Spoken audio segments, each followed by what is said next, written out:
আজকে যাব মঙ্গল গ্রহ থেকে কিছু বিষাক্ত বান্দরের আটি আনতে। যেতে যেতে আমি দেখলাম একেবারে কিন্তু হাঁপিয়ে গেছিলাম। গিয়ে দেখলাম বান্দরের আটিগুলো খুব গাছের উপরে, কিন্তু আমি পারতে গিয়ে পড়ে গেলাম আটলান্টিক মহাসাগরে।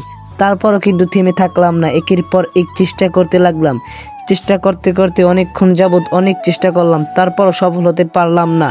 কিন্তু তারপর চিন্তা করলাম এই বিষাক্ত গাছটাকে আমি একেবারে কাটিয়ে ফেলবো। তারপর 5.5 হাত বগি নিয়ে গাছটাকে 20 বছর যাবৎ কুপিয়ে কুপিয়ে কাটলাম। হঠাৎ গাছ থেকে পড়লো বিশাল আকারের এক বান্দরের আটি। গাছটাকে পুরোপুরি ভাবে মেকআপ করে তারপর বান্দরের আটিটাকে 20 বার চেষ্টা করার পর তারপর উঠাতে পারলাম না উপরে। তারপর একেবারে ব্যর্থ হয়ে গিয়ে পারলাম উপরে উঠাতে। আমার সাথে দলবল চেয়ে চেয়ে দেখছিল আমি কি করি। তারপর বান্দরের আটিটাকে উপরে উঠিয়ে তার একেবারে টেনে টেনে হেসড়ে হেসড়ে ঘরের ভিতরে নিয়ে আসলাম। বান্দরের আটিগুলোকে পোস্টমর্টম করে তাদের ডেড বডিগুলো শেষে শেষে একবারে একটা গাবলার ভিতরে নামে কিছুক্ষণ পারাবার পর তারপর তৈরি হলো সেই সুস্বাদু বান্দরের আটি বানানো ভর্তা।